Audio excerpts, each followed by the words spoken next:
Hello everyone. Today in this video I will perform the third part of the CNS examination, cranial nerve examination. So first cranial nerve is olfactory nerve. Its function is to sense the smell, and as we know sense of smell is present since birth, but it's not possible to test the function of olfactory nerve in less than 5 years age group.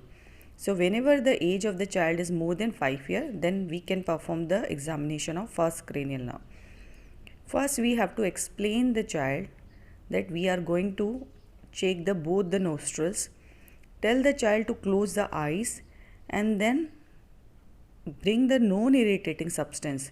Example, in this video I brought the chocolate, elaichi and the hing, and bring the substance near to the one nostril and occlude the another nostril. Then ask the child to tell about the smell. If the child is able to recognize the correct smell, that means child is having normal olfactory nerve function. If child is having loss of sense of smell, we label as a anosmia. It can be due to some upper respiratory tract infection, some allergic disorder, or if the child is having any mass in the nasal cavity or due to trauma. We label as a hyposmia and hyperosmia whenever child is having the decrease or increased sense of smell respectively. We label as a parosmia whenever there is a distorted sense of smell. And always remember, don't bring the irritating substance for the olfaction because it will stimulate the trigeminal nerve. So always bring the non-irritating substance for the first cranial nerve examination. Then we have to assess the second cranial nerve, optic nerve. For the assessment of the optic nerve function, we have to assess the visual acuity, then color vision, then field of vision, then fundus examination. For the visual acuity for far vision, in examination hall, we can tell the child to read the letter which is mentioned in the notice board. But ideally, in more than 3 years age group, far vision should be assessed by the Snellen's chart or E chart. We have to mention the visual acuity of the child by the formula small d by capital D, where small d is the distance between child and the chart, which we keep 6 meter. It is numerator. And capital D is the smallest line of the letter in Snellen's chart that child can read. It is denominator. And the size of the letter in Snellen's chart is basically a distance at which letter are readable by the normal vision person. So the largest letter in Snellen's chart, normal person can read at the distance of 60 meter, and the smallest letter normal person can read at the distance of 6 meter. That's why this 6 meter distance we keep between the chart and the child. Normal visual acuity at the time of birth is 6 by 45. It improves as the age increase and it becomes 6 by 6 by the age of 6 years. And if child is not able to read the largest letter of the Snellen's chart at the distance of 6 meter, then we will decrease the distance between the child and the chart. And if the child is able to read the largest letter at the distance of 3 meter, we will mention 3 by 60. If child is not able to read even at the distance of 1 meter between the chart and the child, then we will tell the child to count the finger at 1 meter distance. And visual acuity is less than 1 by 60. If child even not able to count the finger, then we will just move our hand. Then we will check child is able to perceive or not. If child is not able to perceive even the hand movements, then check the perception of light is there or not. And we have to mention the visual acuity of both the eyes separately. After that, we have to assess the near vision in more than 3 years age group by keeping any book at the distance of 30 to 35 centimeter. If child is able to read according to the age, we will label as a normal near vision. Then we have to assess the color vision by Ishihara chart. If child is able to identify, able to differentiate between the various color, it is again possible in more than 3 years age group. After that, we have to assess the field of vision by the confrontation test. It is again possible in more than 3 years age group, and distance between the child and the examiner should be half meter. An examiner should sit at the same eye level of the child, and both should occlude the same side of the eyes. So example, in this video I am testing the child's right eye field of vision. So for this I have occluded my right eye and I have tell the child to occlude his left eye, and then we have to give the instruction to the child that fix the gaze of his right eye into the examiner's left eye, and then I have placed my finger at the lateral limit of my own visual field, midway between myself and the child, and then I am moving my finger toward the child, and then we have to ask the child to say yes whenever child is able to see the finger. So we have to compare our field of vision with the child's field of vision, and we have to check all the 4 quadrants of each eye separately. And after field of vision, we have to assess the fundus, and fundus examination should be done by the ophthalmoscope. In this video you can see how to perform the fundus examination by ophthalmoscope, and we have to mention the details of optic disc, macula, retina, retinal vessels. If you find any abnormality is there, then we have to clearly mention. After second cranial nerve examination, we have to perform the examination of third cranial nerve, oculomotor nerve. In this, first we have to examine for the ocular movements, then pupil size, shape and bilaterally equal or not, then pupillary light reflex, then accommodation reflex.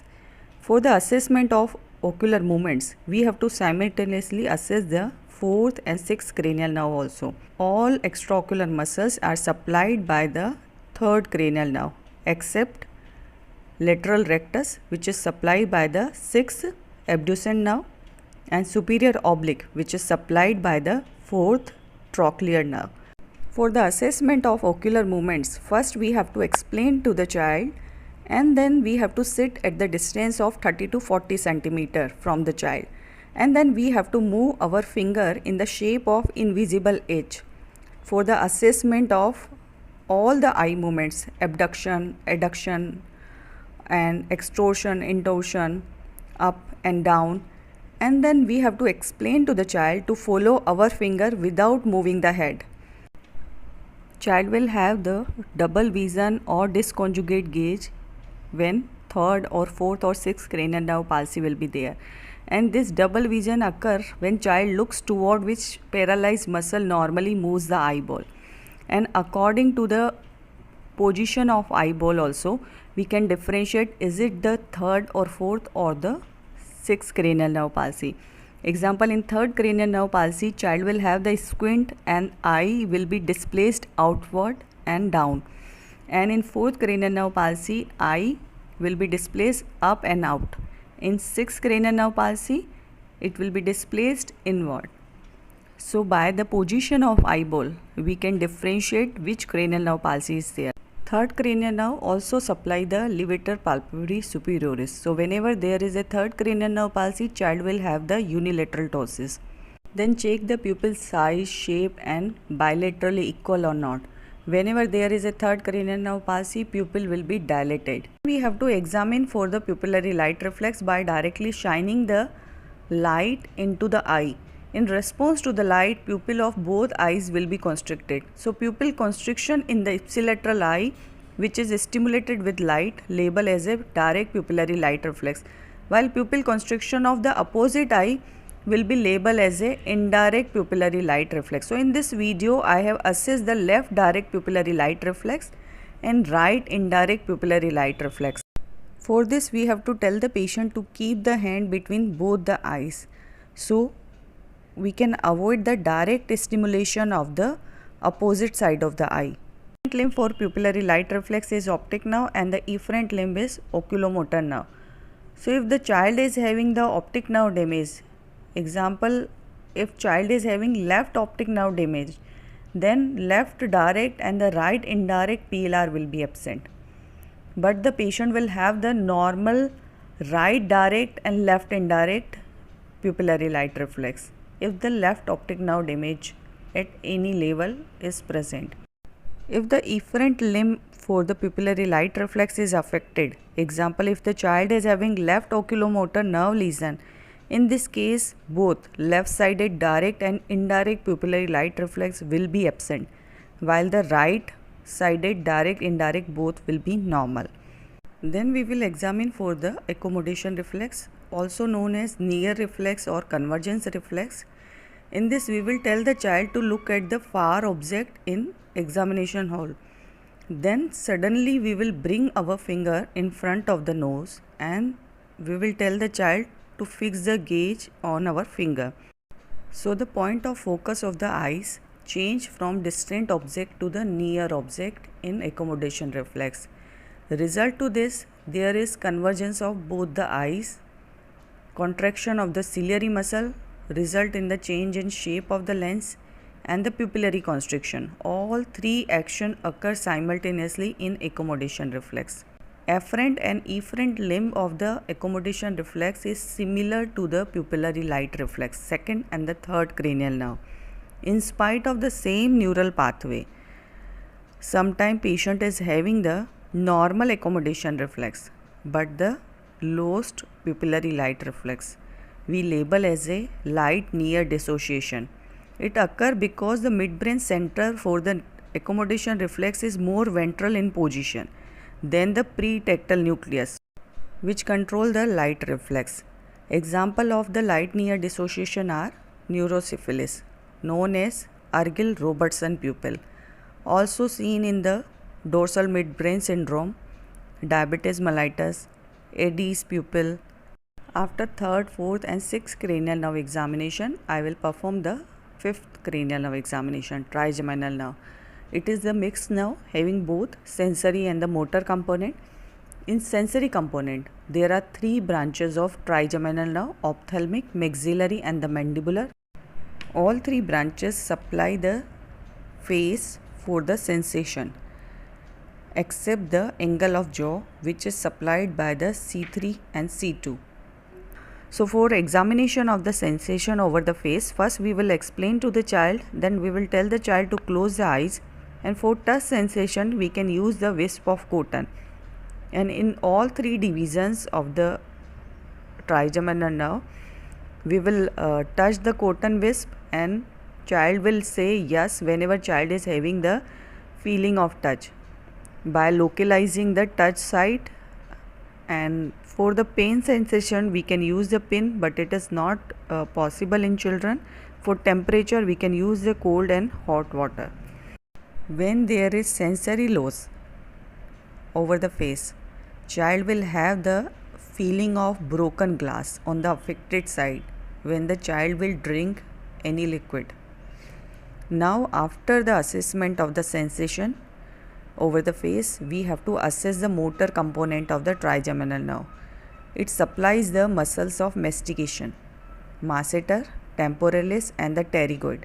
We will ask the child to clench the teeth. Then we will see the contraction of the masseter and the temporalis muscle, and we will also feel the contraction of both the muscles. For pterygoid, we will tell the child to open and close the mouth. Also protrude and retract the jaw. Also move the jaw from side to side for the pterygoid muscle. We should also assess all the mastication muscle power against the resistance by putting our hand. If the child is having fifth cranial nerve palsy, then jaw will be deviated toward the paralyzed side when child will open the mouth because of the action, unopposed action of healthy pterygoid muscle. Example, in right fifth cranial nerve palsy, jaw will be deviated toward the right side when child will open the mouth. Then we have to perform the corneal reflex. Afferent limb for the corneal reflex is ophthalmic division of the fifth cranial nerve, and the efferent limb is facial nerve, seventh cranial nerve. To perform the corneal reflex, first we will explain to the child. Child should keep the eyes open and we will touch the limbus of cornea by cotton either from the side or from below. In response to this, there will be bilateral blinking response occur. So this is all about the trigeminal nerve examination. I have covered the first 6 cranial nerve today. In next video, rest of the cranial nerve from 7th to 12th I will explain. Thank you so much.